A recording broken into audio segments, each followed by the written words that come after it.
Fonte: livro, Volta Bocage. Autor Francisco Cândido Xavier. Sonetos do Espírito de Manuel Maria de Barbosa do Bocage com apreciação, comentários e glossário pelo Professor L. C. Porto Carreiro Neto, quarta edição, 1988. Apreciação. Fora a ousadia de qualquer um, apresentar, Bocage. O estro maravilhoso do grande poeta português, que nasceu a 15 de setembro de 1765 e desencarnou a 21 de dezembro de 1805, é desses clarões que fulguram rubros acima de todo o horizonte, para que toda a gente os veja e admire. Inquieto ou submisso, piedoso ou sarcástico, simples ou grandíloco, inconsequente ou sentencioso, era o mesmo Bocage, era o jovem insatisfeito, que deixava a estrídula flauta de Pancaprípede por tanger a langorosa lira de Orfeu ou a maviosa cítara de Apoio, que tanto se arrojava aos pés da ninfa etérea, de punir seu manto, mãe dos amores, das espumas filha, que o amor na concha azul passeia airosa, como se alcandorava ao regaço, da Imaculada Virgem Sacrossanta, virgem depois de mãe, mulher bendita.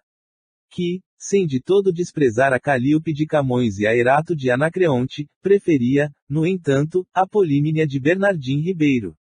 E foi com a lira que viveu, que só a quebrou, para refazê-la depois, ao se desatarem os liames que lhe cativavam a ninfa do espírito ao casulo terreno. A maneira do cantor de Os Lusíadas, a quem desejou imitar, indo à colônia portuguesa do extremo oriente, enalteceu o Olimpo e adorava o céu. Ouçamo-la cantar.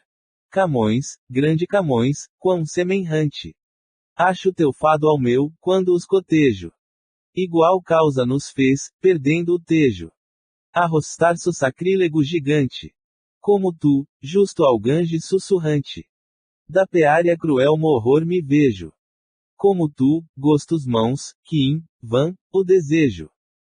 Também carpindo estou, saudoso amante. Ludíbrio, como tu, da sorte dura. Meu fim demando ao céu, pela certeza de que só terei paz na sepultura. Modelo meu tu és, mas, ó tristeza, se te imito nos trances da ventura, não te imito nos dons da natureza. As tágides o embeveciam, quanto estarrecido se quedava ante o portento da Via Láctea. Deleitava-lhe o íntimo a ambrosia de Júpiter, como lhe ardia o vinagre do inominável sacrifício do Calvário, lastimando estar no meio daqueles que por seus erros ofendem ao Pai e pelos quais o Cordeiro se deixava imolar. O filho do grão-rei, que a monarquia tem lá nos céus, e que de se procede. Hoje mudo e submisso à fúria cede. De um povo, que foi seu, que a morte o guia. De trevas, de pavor se veste o dia. Inchado o mar o seu limite excede. Convulsa, a terra, por mil bocas pede. Vingança de tão nova tirania. Sacrílego mortal, que espanto ordenas. Que em outro horror, que lúgubre aparato. Tu julgas teu juiz, te Deus condenas. Ah, castigai, Senhor, o mundo ingrato. Caiam-lhe as maldições, chovam-lhe as penas. Também eu morra, que também vos mato. Era Manuel Maria de Barbosa do Bocage um romântico por natureza, e na poesia, que lhe era a vida mesma, um lírico, índole esta que se lhe adivinhava já aos 8 anos de idade. Em Setúbal nascera, numa época de transição literária, na qual a literatura de Portugal emergia do marasmo do pseudo-classicismo, ainda dominante no mesmo século XVIII, para o doce período do romantismo. Desviando-se dos moldes clássicos, demasiado rígidos, Bocage pendeu para a escola que seria a do inovidável Antônio Feliciano de Castilho. Era a luva que se lhe ajustava, por independer de regras convencionais e por visar o efeito da expressão, era a imaginação e a sensibilidade sobrepondo-se à razão, era o individualismo, que não implicava, entretanto, qualquer óbvia expansão do gênio individual, era o desafogo dos sentimentos íntimos, revelados através da poesia lírica, era o instrumento que se oferecia ao poeta. Vindo novamente ao planeta em época própria, era a expressão mesma do exuberante espírito, ávido de desabafo em hinos à natureza, e, Com efeito, embora seu forte fosse o soneto, compôs vários gêneros da poesia, entre os quais odes satíricas e anacreônticas. Recordava talvez, assim, o poeta Arcádia Antiga, ou, ainda, aquele país imaginário de puro bucolismo, de pastores fiéis ao amo, e quem sabe não fora Bocage um deles.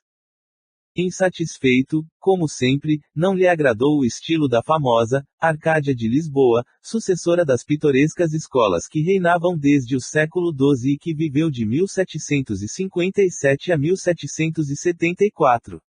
Em divergência com Francisco Manuel do Nascimento, conhecido por Filinto Elísio, que compunha a ode segundo o modelo do clássico Horácio, fundou o Eumanismo, o grupo dos admiradores de Eumano, adotado na Nova Arcádia. Era seu pseudônimo, Eumano Sadino, sendo Eumano o anagrama de Manuel e Sadino, por ter o vate nascido às margens do rio Sado. Temperamento irrequieto, defrontou-se, no mundo, com os distúrbios que ele mesmo propiciava. Sedento de paisagens, por mais íntimo contato com a natureza, viajou, por profissão espontaneamente eleita, até longes terras, e mais além pretendia se não fora motivo de força maior. O espírito de liberdade o não deixava repousar, e assim vibra. Liberdade, onde estás? Quem te demora? Quem faz que o teu influxo em nós não caia? Por que, triste de mim, por que não raia? Já há, esfera de Lísia a tua aurora. Da santa redenção é vinda a hora. A esta parte do mundo, que desmaia. Ó venha, e trêmulo descaia. Despotismo feroz, que nos devora. Eia, acode ao mortal, que frio e mudo. Oculta o pátrio amor, torce a verdade. E fingir, por temor, empenha estudo. Movam, nossos grilhões tua piedade. Nosso numen tu és, e glória, e tudo. Mãe do gênio e prazer, ó liberdade. A deplorável mentalidade da época mereceu, diversas vezes, a candente reprovação por parte do genial satírico, e Bocage, chibava, de rijo, sem péias nem rebuços, na súcia, dos tafuis. Aumentava de start sua própria angústia, que lhe nasceu desde que ficara órfão de mãe aos 10 anos de idade. Essa índole buliçosa lhe custou amargos dias, sobretudo naquele período de ver o despotismo, assim governamental, como religioso, perseguido, e em consequência de linguagem desenvolta, entregaram-no às autoridades civis ao Santo Ofício, a pretexto de ofensas à fé. Preferível lhe foi, por sem dívida, o enclausuramento nos cárceres daquele tribunal, donde foi removido para um mosteiro e depois para o hospício de N. S. das necessidades, as autoridades eclesiásticas o trataram, porém, com brandura e com a consideração que lhes merecia o talento do ilustre prisioneiro. Não quero crer que os maus versos de Bocage, isto é, aqueles em que estrugia a vil matéria lânguida, em rasgos de sangue moço, fossem a revelação de caráter inferior. Todas as paixões, com as quais se lhe procure denegrir a memória, são frutos da mesma árvore, são contingências desse misto de luz e de treva, desse milagre, divino privilégio. De sol e caligem coexistentes em tão minúsculo âmbito do cárcere carnal e que se chama criatura humana. Tudo, ao contrário, revelava, no poeta, ascensão, tudo lhe estoava de vida intensa. Poderíamos dizer, por paradoxo, que o matara, não a míngua de energia, mas o excesso de vida, que cerrara os olhos à pletora de luz, que, à força de atropelar o trabalho de Cloto e de Láquesis, decidira a tropos escindir-lhe, de uma vez, o fio mal tecido. Cite-me, ainda, sua adesão, uns 2 anos antes de partir para o refulgente Imperial, ao chamado Grupo dos Filósofos, que com o Grupo dos Fidalgos e o Grupo dos Brejeiros formava espécie de academia no convento de São Vicente. Por que sua preferência pelo Grupo dos Filósofos? Por lhe parecer mais sincero nos propósitos, ao segundo mencionado pertenciam nobres enfatuados e vazios, com os quais a elevação de espírito do poeta absolutamente não se poderia coadunar, ao terceiro muito menos pudera dar apoio, pois nesse imperavam deidades muito diversas das musas. Eis o Bocage, a quem o, das gorgonas, das fúrias negro bando, pretende lançar a pecha de, ser odioso, além de desgraçado. Mas diz o forte bardo. Não me consterna, o ver-me trespassado. Com 1000 golpes cruéis de desventura. Porque bem, sei que a frágil criatura raramente é feliz no mundo errado. Essa desventura não se resume só na sua existência farta de tripulações, deve entender-se também como o infame golpe de buídos punhais, que brandem não os 3 algojes, de Inês de Castro, senão a sussurrante, a vil maledicência, a inveja pestilenta, que, sobre o néctar, que a ventura por mãos de neve, oferecer ao poeta, cuspiu, e ainda cospe, lívidas gotas de infernal peçonha.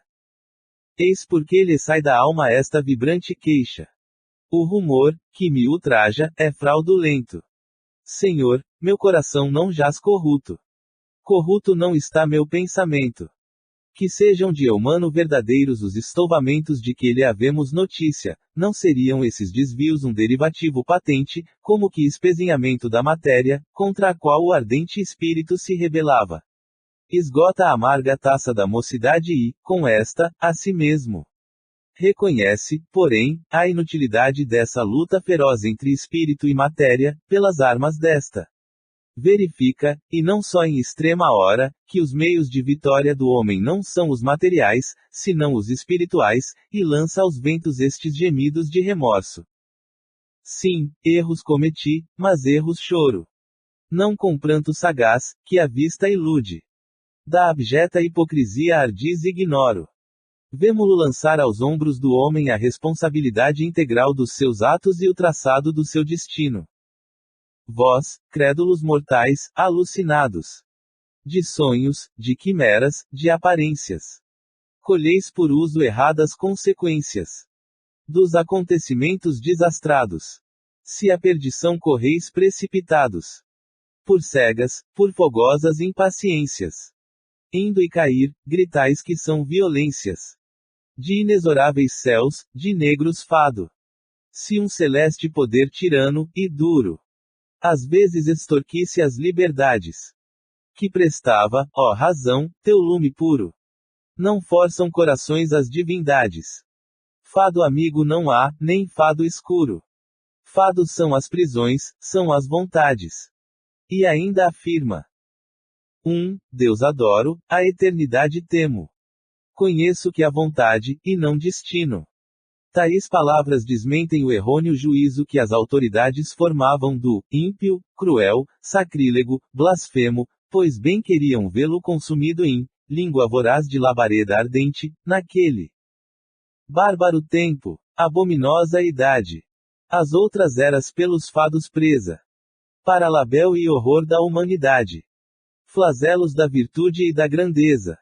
Réus do infame e sacrílego atentado. De que treme a razão, e a natureza. Diga-se, em consciência, se era, ímpio, quem assim raciocina. Qual novo Orestes entre as fúrias brada? Infeliz, que não crês no onipotente.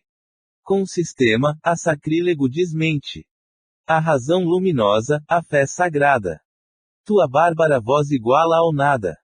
O que em todas as coisas tens presente. Basta que o sábio, o justo, o pio, o crente louve a mão, contra os maus do raio armada. Mas vê blasfemo ateu, vê, monstro horrendo. Que a bruta opinião, que cego expressas. A si mesma se está contradizendo. Pois quando de negar um Deus não cessas. De tudo o inerte acaso autor fazendo. No acaso, a teu pensar, um Deus confessas. E seja-nos permitido acrescentar, do mesmo bardo. Salve, princípio da alma, etéreo lume. Se um Deus não fora, que seria humano? Existe o Vate, porque existe o Numa. Proclame-se, blasfemo, o cantor, que por todos os mortais, e entre esses os seus detratores, exora. Eterno Deus, não longe de teus lares. Tépida nuvem de maldito incenso. Dado ao negro Satã, perturbe os ares. Que tolerância tens, monarca imenso. Por mais crimes, Senhor, que o mundo faça. Tudo releve teu amor imenso. Desce dos céus, potente praga. Difunde a santa luz, a santa crença. Pelos cegos mortais, que o erro enlace. Tais versos, tão miríficos quão surpreendentes, pois da autoria de alguém a quem se atribuem vilezas, bem poderiam figurar na presente dúzia, ora brindada através do lápis do excelente Francisco Cândido Xavier, entretanto, forjou-os o espírito ainda enclausurado. Contra os sacrílegos, que o perseguiam por sectarismo, cabe o anátema, por desfigurarem a imagem sagrada. Um ente, dos mais entes soberano. Que abrange a terra, os céus, a eternidade. Que difunde anual fertilidade. E aplana as altas serras do oceano. Um nume só terrível ao tirano. Não há triste mortal fragilidade. Eis o Deus, que consola a humanidade. Eis o Deus da razão, o Deus del humano. Um déspota de enorme fortaleza. Pronto sempre o rigor para a ternura. Raio sempre na mão para a fraqueza. Um Criador funesto à criatura. Eis o Deus, que horroriza a natureza. O Deus do fanatismo, ou da impostura. Aludindo à profecia de Isaías, eis que a Virgem conceberá e dará à luz um filho, e chamará o seu nome Emanuel, Isaías, capitão. Vite, v. 14, estendida no capitão. Que, por ser longo, aqui não podemos transcrever, tem o poeta o seguinte surto. Queimando o céu dos séculos futuros. O vate, aceso em divinais lameiros. Assim cantou, e aos ecos pregoeiros. Exultaram, Sião, teus sacros muros. O justo descerá dos astros puros. Em deleitosos, candidos chuveiros. As feras dormirão com os cordeiros. Suarão doce mel carvalhos duros. A Virgem será mãe. Vós dareis flores. Brenhas intonsas, em remotos dias. Porás fim, torva guerra, a teus horrores. Não sonhou o altissono Isaías. Ó reis, ajoelhar, correi, pastores. Eis a prole do Eterno, eis o Messias. Em comentário aos dois mundos, o daqui e o dalém, encontramos estes versos magistrais de um mesmo soneto, em que o vate lamenta a partida duma das de para a pátria espiritual. O que é do céu ao céu, restituíste. Restituíste ao nada o que é do nada. É cativeiro para o justo amiou. A morte para o justo é secam, pensa. Ideias estas pura e lidimamente cristãs, na ampla acepção do termo, poderiam também haver sido agora ditadas pelo poeta já liberto no espaço, versos que se enquadram na genuína escola da poesia lírica, que tanto apreciava a repetição de palavras, como a que notamos nos transcritos. Bocage, ateu, que consagrou a Deus 4 ou 5 sonetos e ao Cristo 3, que a Virgem dedicou além de 4 cantos, 2 dos quais compostos para solenizar a festividade de 8 de dezembro. E agora pasma, leitor, com esta revelação da lei do karma. Nas páginas fatais é tudo eterno. O que se escreve ali jamais se risca. Eram, outros sim, do estilo o contraste e o confronto. A este respeito, os sonetos pela primeira vez hoje divulgados são também exemplo vivo. Rebordemos o seguinte, que todo o escolar sabe de cor. Nos campos o vilão sem sustos passa. Inquieto na corte o nobre mora. O que é ser infeliz aquele ignora. Este encontra nas pompas a desgraça. Aquele canta e ri, não se embaraça. Com essas coisas vãs que o mundo adora. Este, ó cega ambição. 1000 vezes choro. Porque não acha bem que o satisfaça. Aquele dorme em paz no chão deitado. Este no ebúrneo leito precioso. Nutre, exaspera zelador cuidado. Triste, sai do palácio majestoso. Se has de ser cortesão, mas desgraçado. Antes ser camponês e venturoso. Não sei se fora justo, do ponto de vista em que nos colocamos, um paralelo entre Bocage e o protagonista Jorge, de A Viuvinha, de José de Alencar. Bem creio que, como o estroina rapaz, cuja alma se conservar alheia à agitação da matéria e isenta do lodo onde se afundaram os bens herdados, o espírito do poeta, vagando por altíssimo regiões, nestas permanente morada, havia, longe do vício que lhe era estranho. Houve quem julgasse Bocage, um fruto da sua época, seria uma justificação do estranho proceder do rapaz, mas afirmativa sediça, que se repete sem reflexão. Comentando esse juízo, outro crítico não perdoa ao melodista lusitano as inegáveis fraquezas, alegando que nem todos os coevos de Bocage se permitiram arrastamento pelas correntes daquele tormentoso trecho da vida portuguesa. Outro assevera que o humano veio ao mundo fora do seu tempo, que difícil que é a vida. Para mim, o problema está mal posto. Dizer que alguém seja fruto da sua época é, de certo modo, negar-lhe individualidade, o que é patentemente falso. Cada um de nós tem uma personalidade, pela qual se distingue dos demais homens e pela qual é responsável no âmbito coletivo, isto, em primeiro lugar. Frutos de uma época seriam milhões de criaturas, que, entretanto, se diferenciam tanto quanto, para seguir a mesma imagem, se formassem em épocas distintas, e, para demonstrá-la aos que assim raciocinam, basta alçar os olhos àquela outra afirmativa, tão generalizada, era um homem fora da sua época. Em segundo lugar, a própria asserção do segundo crítico, a que aludimos, desmente este conceito, buscando aviltar o grande vate, observa que outros homens procederam, na mesma época, de modo bem diverso e, ao seu ver, bem mais digno. As criaturas animadas não são frutos do seu tempo, quais frutos da mesma árvore. A estes não lhes cabe a culpa de ser amargos, nem a glória de ser doces, a estes não poderiam ser comparadas aquelas, que têm uma consciência, se assim fora, a Deus, responsabilidade, mérito e demérito. Observadores que tais veem de esconso o complexo problema humano, como fonte das faculdades anímicas enxergam tão somente a matéria, aquela que receberia, de pronto, as influências do meio e que agiria a seguir, de moto próprio.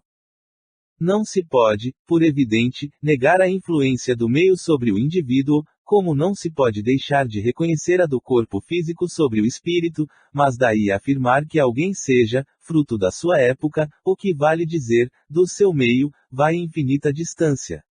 A não ser um Cristo, ao que saibamos, todos os espíritos, que aportem as plagas terrenas, hão de sofrer das injunções do ambiente-espaço e do ambiente-tempo, a matéria, de que ainda se acham revestidos, abstração feita mesmo do material mais grosseiro e palpável, a de ter sombra, de receber sombra, de projetar sombra, até que fuja a essa condição alcançando a radiosidade do mestre, que em torno de si, por maravilha, só despede luz e em cujo diáfano corpo não encontram guarida as sombras dos mortais.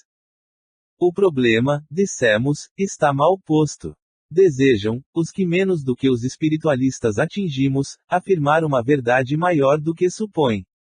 E, fato que, por inferiores que somos, uns mais abaixo, outros mais acima, tem a época, em que reiniciamos o ciclo da vida, influência, maior ou menor, sobre o nosso espírito. Os menos evoluídos serão, necessariamente, os mais tocados pelo meio, o qual tem, por natureza, mais de material do que de espiritual, os golpes lhes ferem a pele de mais rijo e a reação lhes é proporcionalmente mais intensa. Tendo material menos delicado, sentem-se atingidos com extrema violência, por oferecer tanto maior resistência. Lembra-nos aqui a fábula do carvalho e do caniço, e ainda aqui nos vêm à mente as palavras, sempre judiciosas, do mestre, sobre a não resistência aos maus. Ocupando nosso planeta uma ordem relativamente inferior, é, pois, natural que seus habitantes, em grande maioria, sofram, de modo mais profundo, os embates desagradáveis de tal círculo.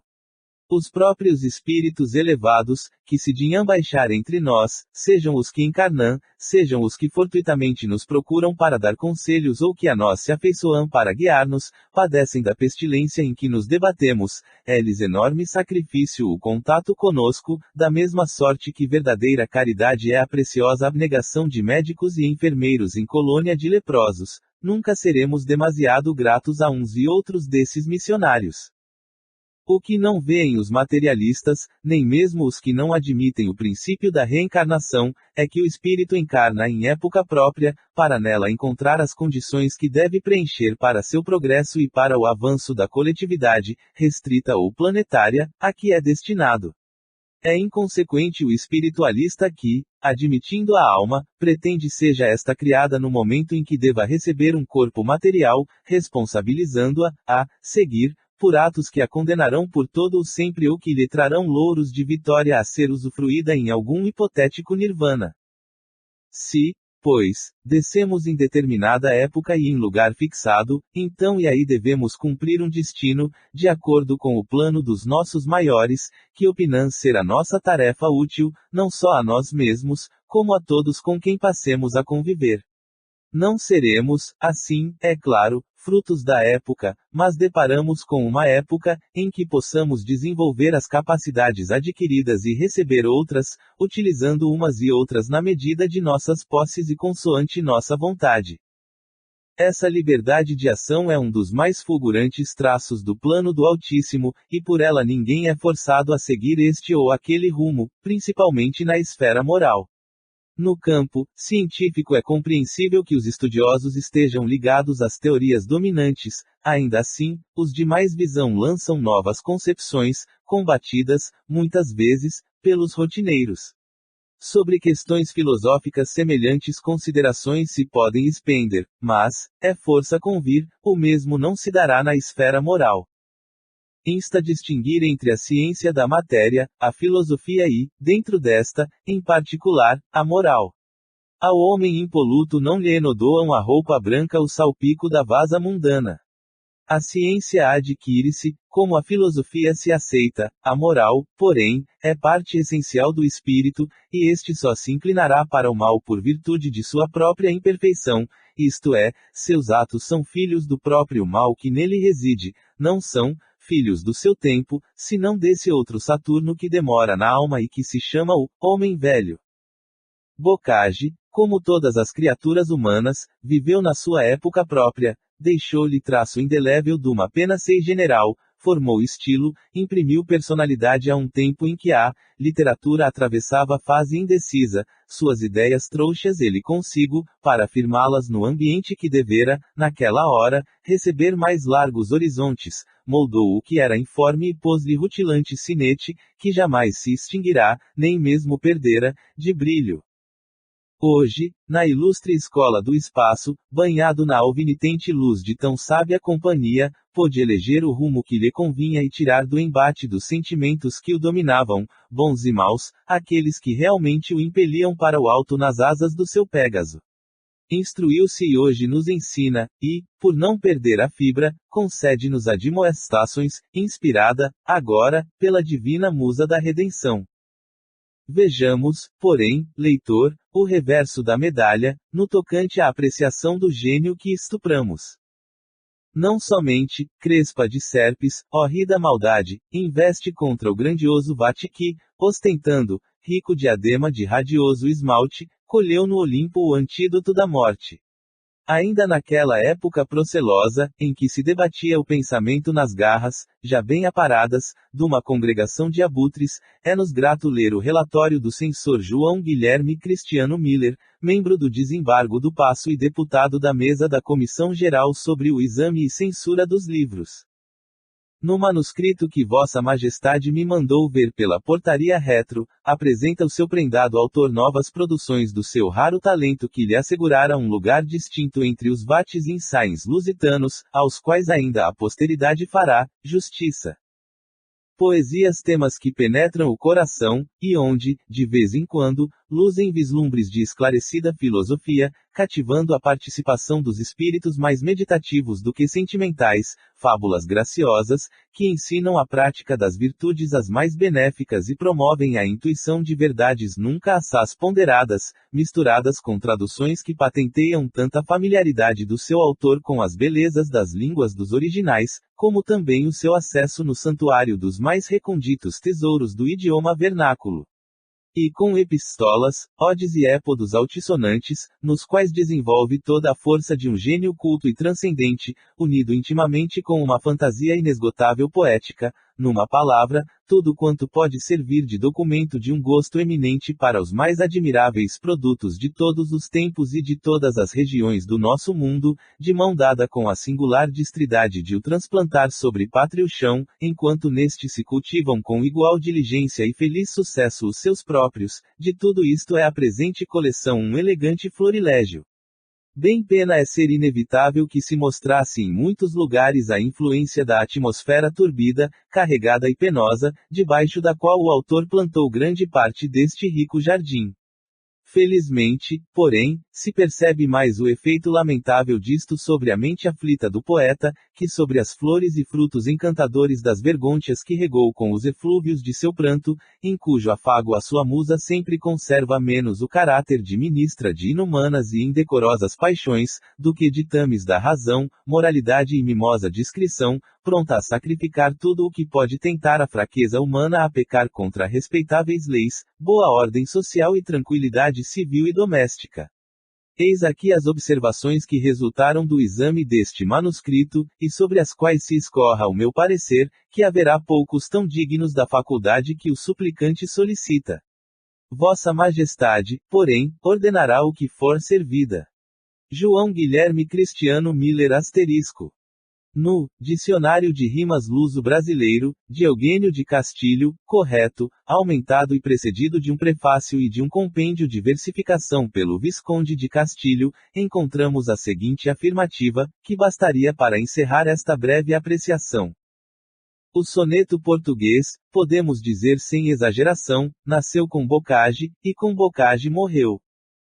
Vamos, porém, der a palavra ao nosso imortal Olavo Bilac, em elogio ao sublime Arcade. Em Portugal, a arte de fazer versos chegou ao apogeu com Bocage e depois dele decaiu.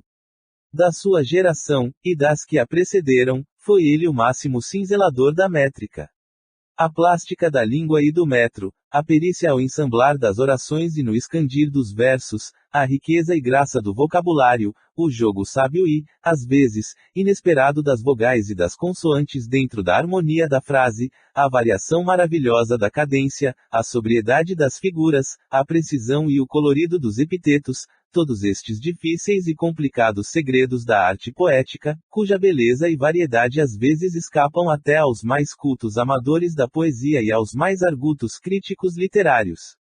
E que somente os iniciados podem ver, compreender e avaliar, esta consciência, este gosto, esta medida, este dom de adivinhação e de tato, de que os artistas natos têm o privilégio, tudo isto coube a humano, tudo isto se entreteceu no seu talento. Depois dele, Portugal teve talvez poetas mais fortes, de surto mais alto, de roais fecunda imaginação. Mas nenhum o excedeu nem o igualou no brilho da expressão. Melhor o louve o mesmo príncipe da poesia brasileira, não em linhas corridas, como acima, senão em belíssimo soneto, homenagem digna de um poeta a outro poeta. Ainda mais admiremos Bocage através dessa admiração de quem, por autoridade inconteste, podia avaliar quanto merece talento de tal porte. E agradeçamos a Deus o mimo que hoje nos oferece o espírito do bardo lusitano, essas flores de luz, em que se transmudaram as pérolas que colhia do fundo do aguaçal. A Bocage. Tu, que no pego impuro das orgias mergulhavas ansioso e descontente. E, quando à tona vinhas de repente, cheias as mãos de pérolas trazia. Tu, que do amor e pelo amor vivias. E que, como de límpida nascente, dos lábios e dos olhos a torrente, dos merinos e das lágrimas vertias. Mestre querido, viverás, enquanto houver quem pulse o mágico instrumento, e preze a língua que prezavas tanto. E enquanto houver num canto do universo, quem ame e sofra, e amor e sofrimento, saiba, chorando, traduzir no verso.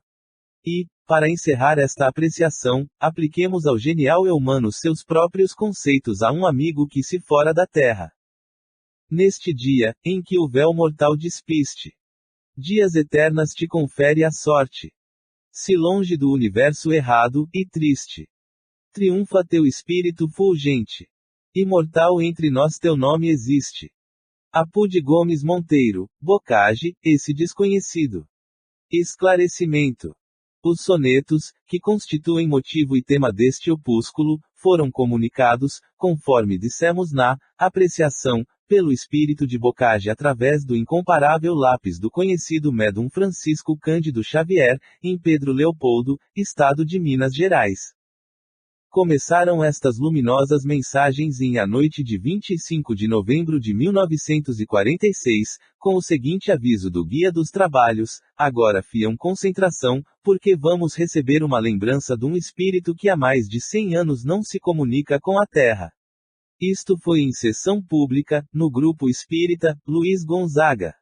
Aquele pedido de concentração justifica-se pelo fato de que o médium trabalhava enquanto nosso prezado confrade Ismael Gomes Braga, a quem o guia Emanuel incumbira de presidir a sessão, explanava trechos de O Evangelho segundo o Espiritismo, de Kardec. Foi então recebido o primeiro soneto desta série de 12, em noites consecutivas Bocage, em espírito, ditou as outras produções, sendo 4 em sessão pública e as demais em círculo reduzido. Iniciada a 25 de novembro, a série terminou a 6 de dezembro, não durando a escrita de cada soneto mais de 3 minutos, isto depois de trabalhos estafantes. Observamos, por especial, que todos os sonetos traziam a assinatura do poeta, se não perfeita, pelo menos tão próxima quando possível, mas sem sombra de dúvida sabe o seu verdadeiro autor. Após o primeiro soneto comunicou o guia que o poeta voltaria ainda 9 vezes para o mesmo fim. Ao nosso irmão Ismael Braga o médium entregou essa primeira composição com as palavras: Bocage manda entregar-lhe como lembrança. Aquele nosso confrade pede, porém, que o número de tais mensagens seja elevado para 12, por ser este o número místico do cristianismo. Responde o poeta que tem permissão somente para 10 descidas à terra, que, no entanto, poderia solicitar a alteração desse plano, informando oportunamente sobre esse pedido. 2 dias mais tarde informou que aquele confrade fora atendido e que pretendia escrever o último soneto a respeito de Deus. Esta promessa foi cumprida, conforme se lê no soneto X e I. Não sei por que, Ismael Braga, com um nome consagrado e querido por todos os títulos, não quis apresentar a público estas joias do magnífico Eumano, faço eu, também não sei bem por quê. O fato é que não podiam tais preciosidades permanecer na sombra de um escrínio, como não se mantém a luz debaixo do alqueire.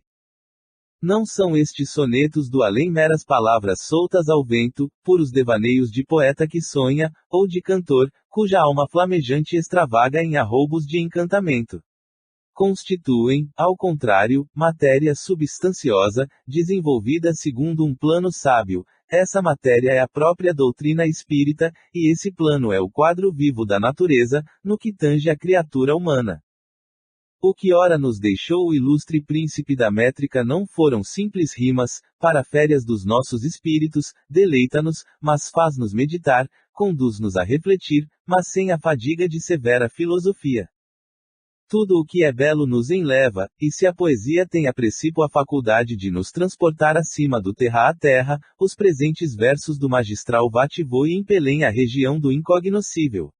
Acompanhemo-lo, pois, em atitude de prece, como convém a quero se exalce do reino mísero da sombra ao país da eterna luz.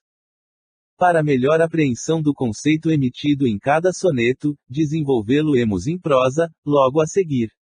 Termos menos vulgares, quais os de entidades mitológicas e outros, tão do gosto do poeta, quando entre nós, terão seu significado num glossário. No fim da obra, esses termos representam mais um testemunho da autoria dos versos ora publicados, se não bastara o estilo inconfundível do Patrício de Camões. O conjunto forma verdadeiro curso de espiritismo, que, pela forma aqui oferecida, aprendemos muito mais facilmente, pois é sabido que o verso se guarda na memória muito melhor do que a prosa. Verá, efetivamente, o leitor tratados os pontas altas da doutrina espírita, que digo eu, dos ensinamentos do mestre entre os mestres, a saber, a submissão à dor, contra a qual o homem terrestre se revoltou e ainda se rebela, o combate aos vícios de toda a sorte, concupiscência, vaidade, orgulho, que nos afastam da espiritualidade, a sobrevivência do espírito e sua possibilidade de comunicar-se conosco, o destino da alma e o do corpo, a aplicação da inteligência somente para o bem, o triunfo sobre a morte e sobre o próprio horror que esta em geral infunde ao homem, pela prática de virtudes. O prêmio aos vencedores, que seguiram os geados mandamentos do eleito missionário. Não lhe esquece fazer sublime rogativa à Imácula Filha do Eterno, louvando-a por ter-lhe estendido os braços em doloroso transe. Deste modo o poeta nos conduz a um dos pontos máximos do cristianismo, o reconhecimento de benefícios, o qual, quando dirigido aos nossos maiores, nada mais é do que uma das modalidades da prece, ensina-nos, pois, a necessidade da prece para cumprimento das instruções cristãs. E termina com admirável hino ao Criador, em um gesto de grandílocua humildade, na impossibilidade de louvar tão majestoso ser, por deficiência de expressão, brada, contrito e empolgado, glorifique-te o amor com que da terra dirigiu o Onipotente a seguinte súplica. Tal grito d'alma, não há duvidar é dum espírito quintessenciado, desse mesmo, agora mais evolvido, que da terra dirigiu ao Onipotente a seguinte súplica. Ó Deus, ó Rei, do céu, do amor, da terra. Pois só me restam lágrimas, clamores. Suspende os teus horrissonos furores. O corisca, o trovão, que tudo aterra. Nos subterrâneos cárceres encerra. Os procelosos monstros berradores. Que, enchendo os ares de infernais vapores. Parece que entre aí travaram guerra. Para nós compassivo os olhos lança. Perdoa ao fraco lenho, atende ao pranto dos tristes, que em ti põe sua esperança. As densas trevas despedaça o manto. Fez, em sinal de próxima bonança. Brilho no etéreo tope o lustre santo. E o Eterno o atendeu. Do livro, Voltei, Capitão Final, F.C. Xavier, F.E.B. Soneto I. 25 de novembro de 1946. Espírito de Manuel Maria de Barbosa do Bocage. Vive o homem no mundo sorte dura. Por estranho caminho arremessado. Fero titã cativo a negro fado. Do berço morno à fria sepultura. Triste filho dos céus, de alma perjura. Desprezível Adão acorrentado. Ao desterro de sombras do passado. Respira o lodo e chora a desventura. Ao vão orgulho, a esse Deus inimigo. Altares vãos erige, por vaidade. Que, na treva, o mantém revel mendigo. Por mais altos pregões a fé lhe breide. Traz, desditoso, o cárcere consigo. Atado à morte em plena eternidade. Ensina que o homem é um anjo decaído, em consequência do mau uso que fez de seu livre-arbítrio, tem-se, deste modo, a figura do pecado original. Seu passado de culpas arremessou a criatura num mundo infeliz, onde deve expiar suas faltas em duras provas. Infelizmente, em vez de se submeter à dor, que redime, o homem se rebela por orgulho, que lhe agrava a situação, e assim prolonga seu cativeiro no cárcere da matéria. Nota: alguns versos, como os tercetos acima, além de outros, foram depois modificados pelo espírito comunicante. A ortografia do original, redigido a lápis pelo médium, em toda esta série de sonetos, é a antiga, o que mais testemunha a veracidade da autoria destas produções. Este acréscimo de testemunho se entende com os incrédulos, não, evidentemente, com os confrades. Diremos, a propósito, com o excelso Camões. Aos infiéis, Senhor, aos infiéis. E não a mim, que creio o que podeis. Soneto II. 26 de novembro de 1946. Espírito de Manuel Maria de Barbosa do Bocage. Novamente a escrever, musa inconstante. Desafiando o espírito moderno. De onde vens, triste humano? Vens do inferno? Dos complicados círculos de Dante? Não perturbes o alígero viajante. Proclama a essência do meu ser eterno. Depois de atravessar o escuro averno. Consterna-me a verdade alucinante. O que humano chorou ao surdo vento. No lete se perdeu, jamais te conte. O que te agrave o lobrego tormento. Basta a certeza, a mitigar-te a fronte. De que além do cadáver macilento, contemplarás a luz de outro horizonte. As comunicações de além-túmulo provam-nos a sobrevivência do espírito. Não deve, porém, tal intercâmbio ser utilizado na ociosa indagação, por mera curiosidade, da situação particular de cada pecador no mundo espiritual.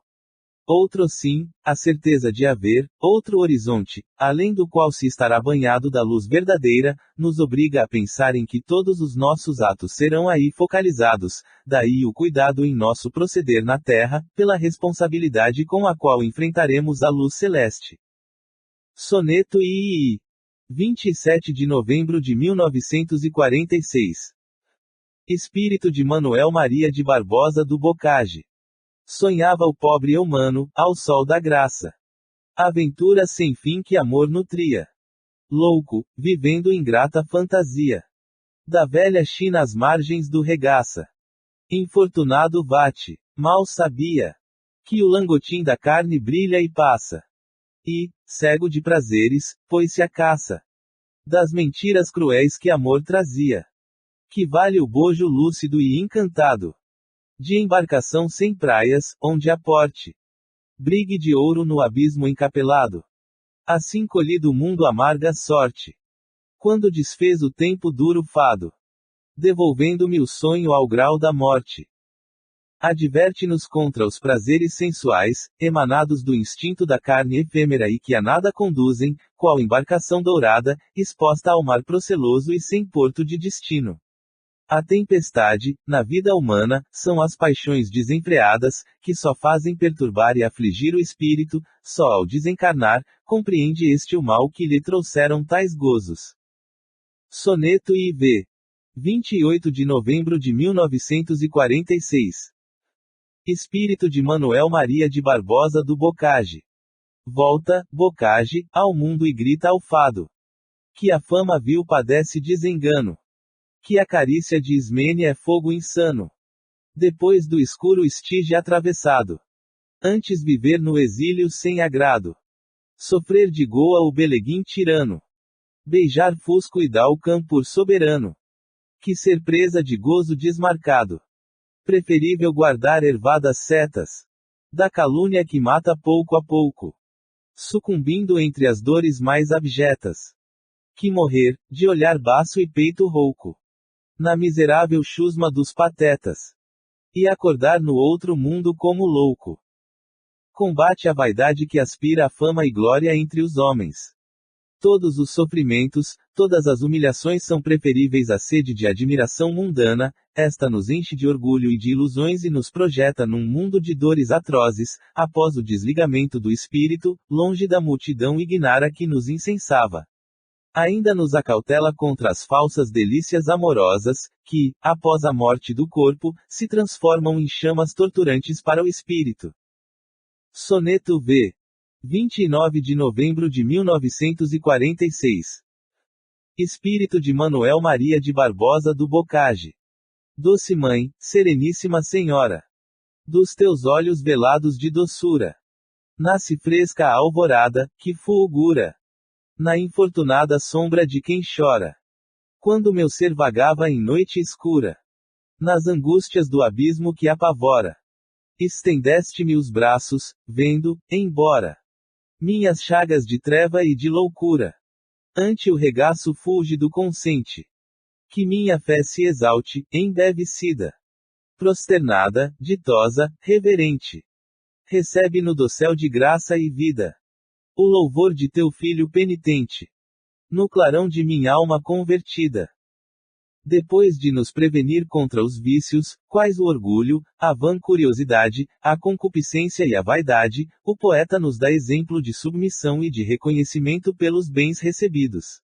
Assim, ele se dirige, humilde, a Maria Imaculada, pondo-lhe aos pés sua gratidão, pela graça de socorrê-lo na treva, e louvando-a, por lhe ter convertido a alma, agora iluminada.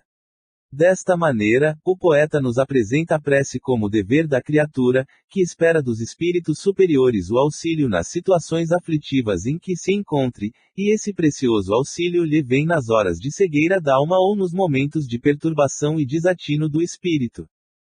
O soneto acima parece ser consequência deste outro, que o poeta compôs na terra e em que invoca o amparo da mesma, Virgem das Virgens. Tu, por Deus entre todas escolhida.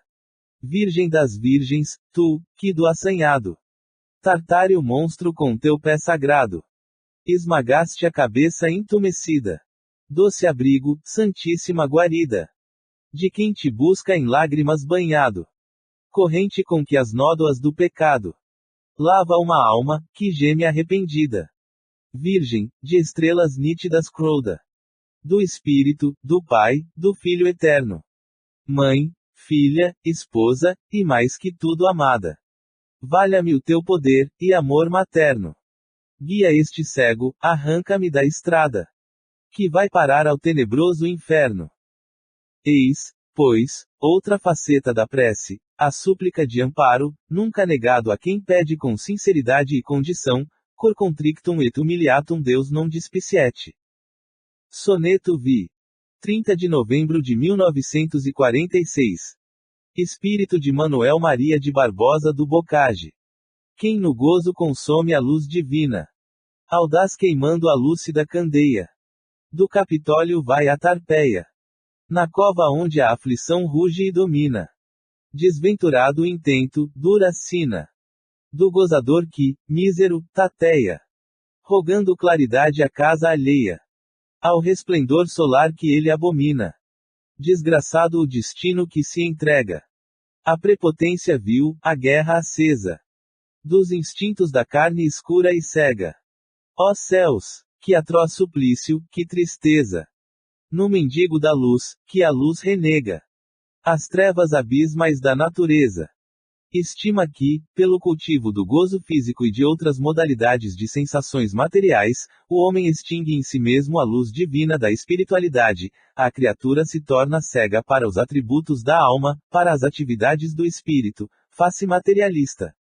Põe-se a mendigar fora de si a luz que, por sua própria vontade, lançara a voragem da animalidade, da natureza inferior.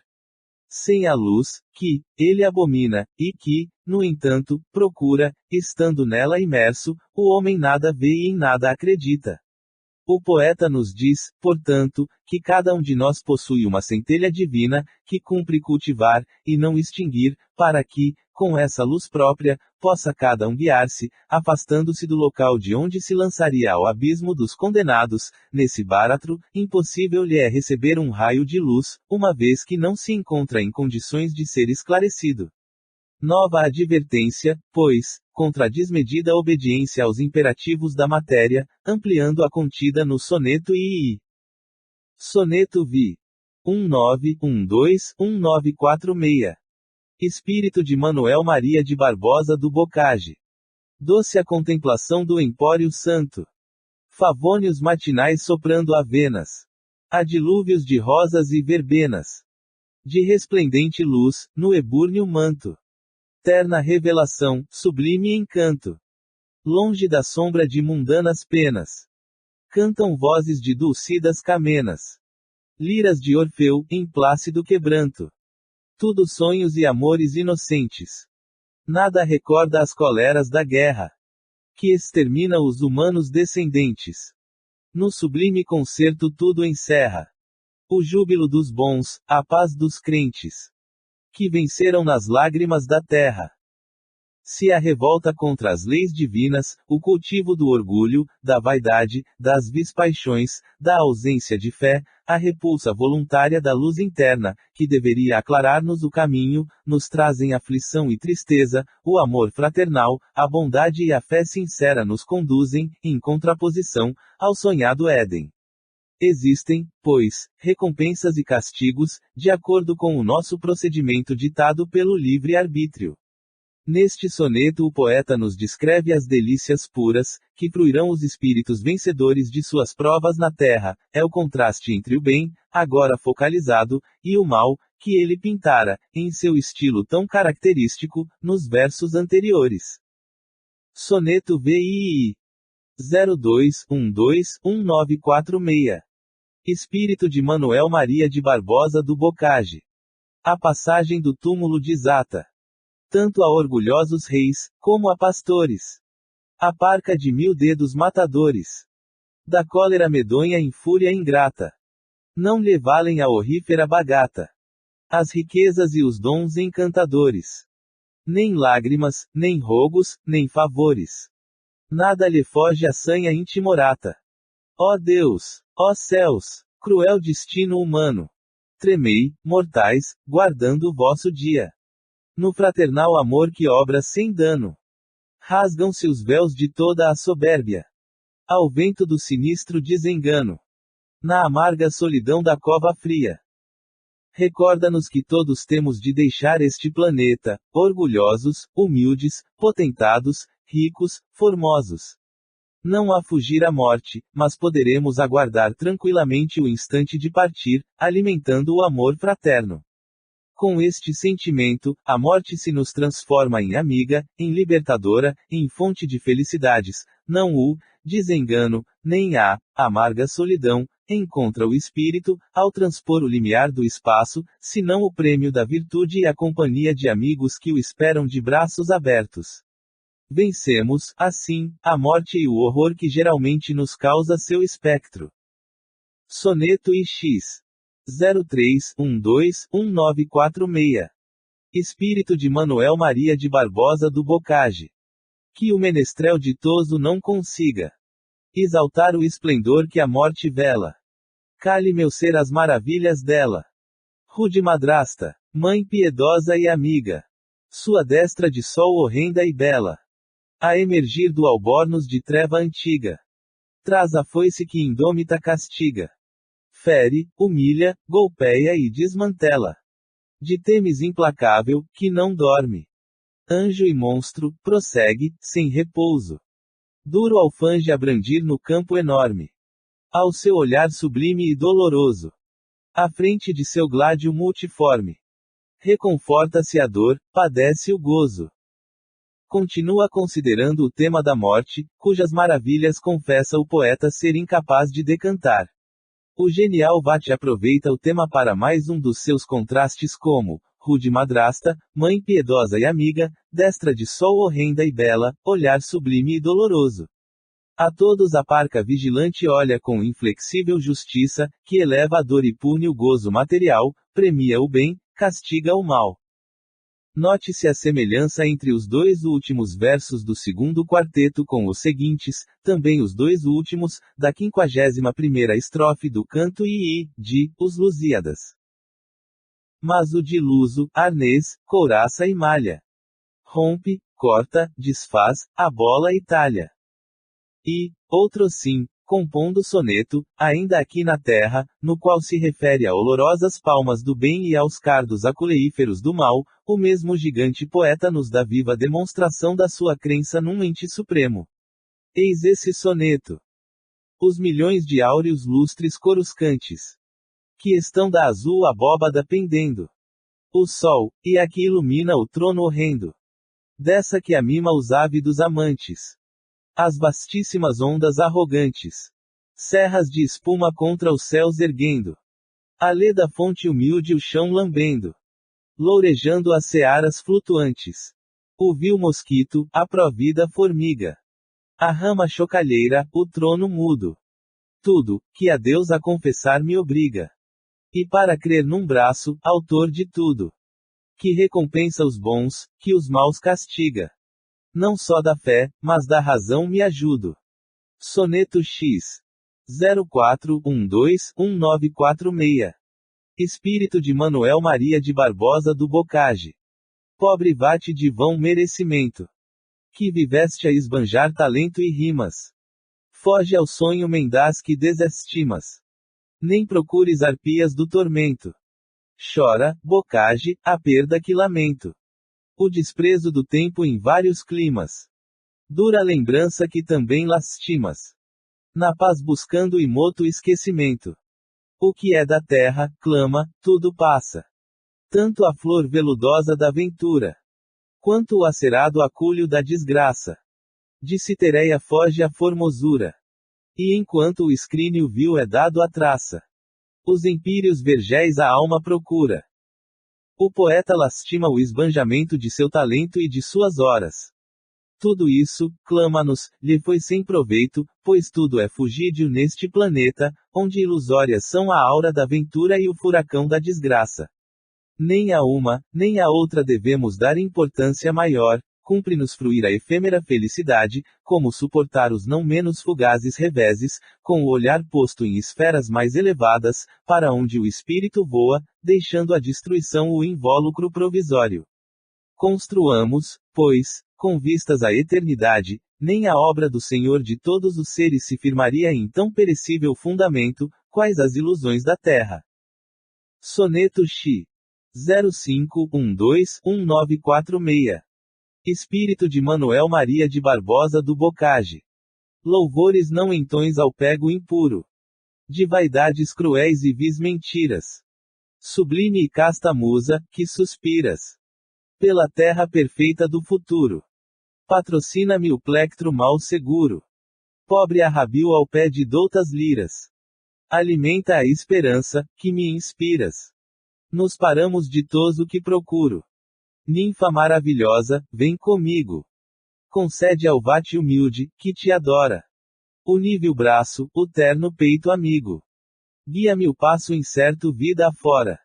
Abre-me as portas do divino abrigo. Vênus celeste da divina aurora. Aconselha o poeta que não devemos dedicar a inteligência às coisas mesquinhas, mas aspiremos a um mundo melhor, sonhando um planeta perfeito, onde vivamos, depois de expulsos da Terra os espíritos inferiores, peçamos do alto forças para continuarmos a nutrir bons sentimentos, na esperança de atingir a perfeição. Essa aspiração não é mero desejo de afastamento do lodoso círculo em que vivemos, reflete, antes, a necessidade, que sente o poeta, de combater todo o mal, a fim de que sejamos dignos do estado a que aspiramos e a que devemos aspirar, por nosso próprio benefício, assim se cumprirá a lei do progresso do indivíduo e do meio. O novo estado, mais evoluído, é qual outra aurora, em cujo horizonte deverá brilhar a estrela matutina, abrindo as portas do divino abrigo. Daí decorre, outro sim, a responsabilidade de cada um de nós em qualquer posição que ocupemos na sociedade, respondemos não só por nós mesmos, senão também pela coletividade. Pensamentos, palavras e obras são instrumentos por vezes mais vivos e eficazes do que os materiais, devem ser, de conseguinte, postos a serviço da lei divina, que é construtiva, antes que do regime da força, que destrói. Soneto XII. 06121946. Espírito de Manoel Maria de Barbosa do Bocage.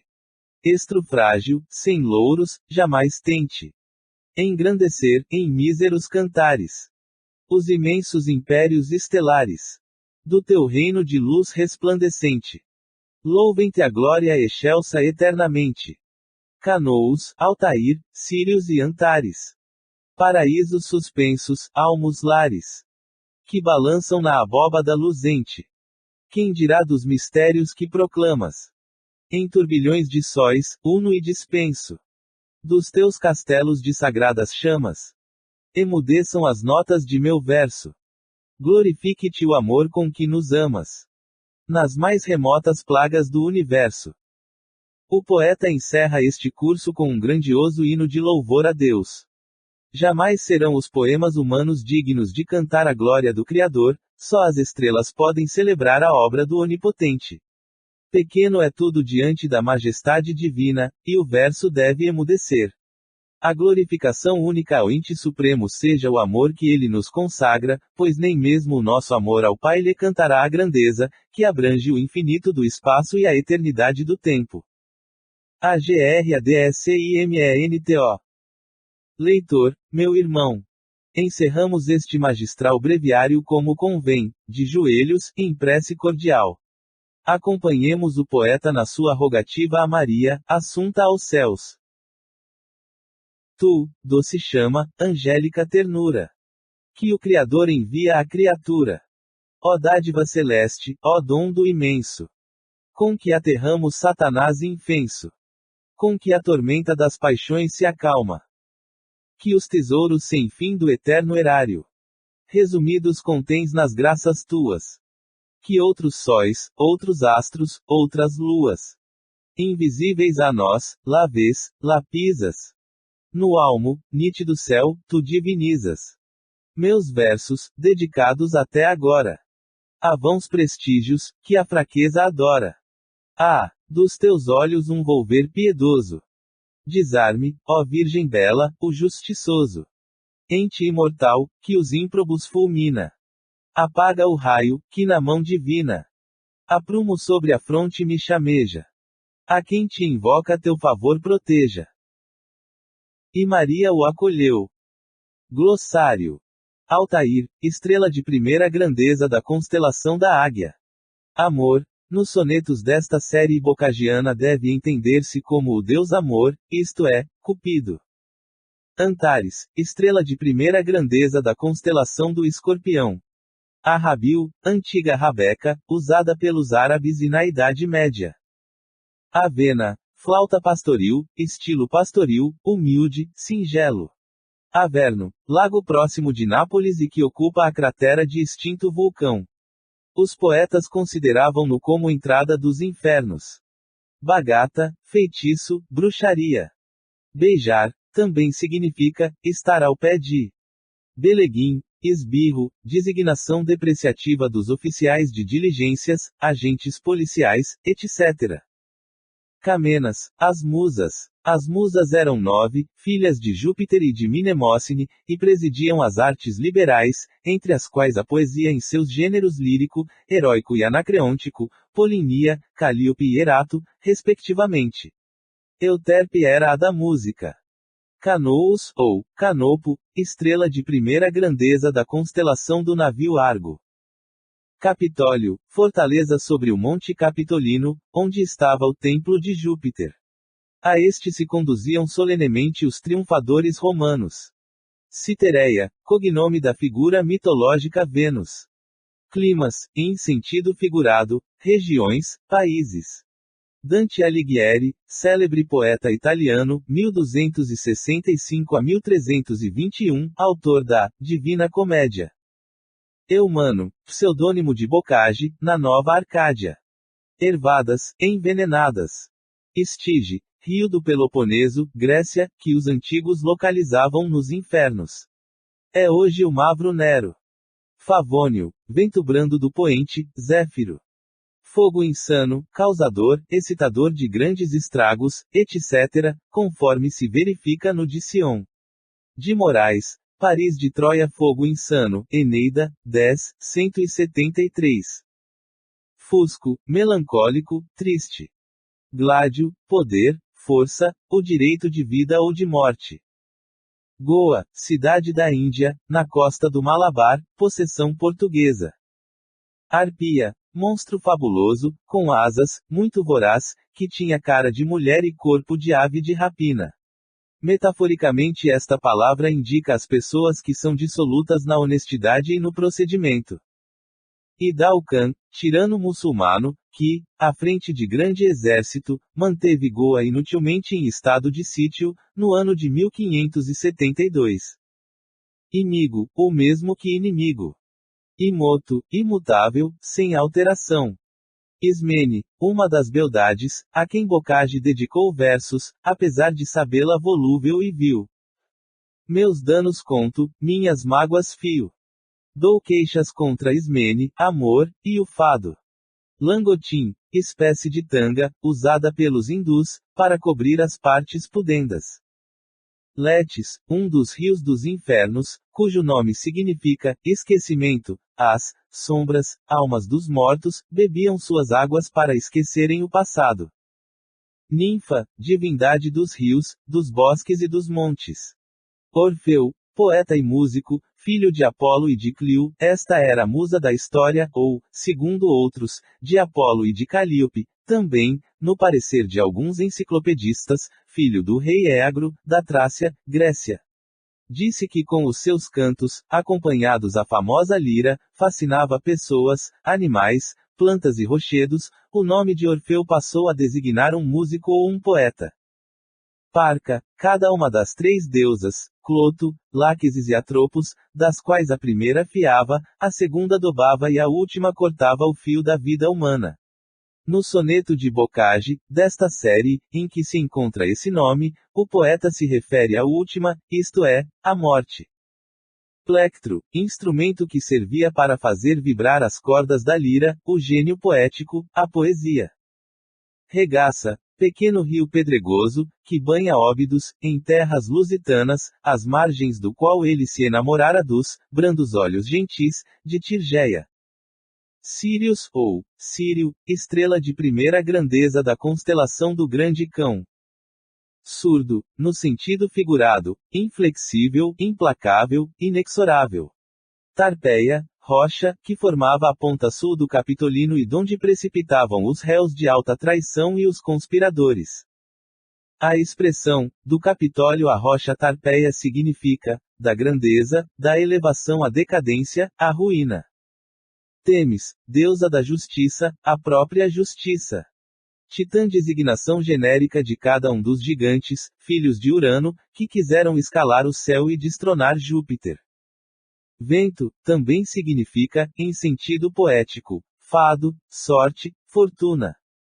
Vênus, divindade, filha de Júpiter, mãe do amor e deusa da formosura, nome latino, da mitologia romana, da deusa Afrodite, filha de Zeus e a quem rendiam culto os gregos pagãos, nome de um dos planetas que giram em torno do Sol. Vênus aparece um pouco antes do Delbar, sendo pelo vulgo chamado estrela d'alva, e ao cair da tarde, quando toma o nome de Vésper.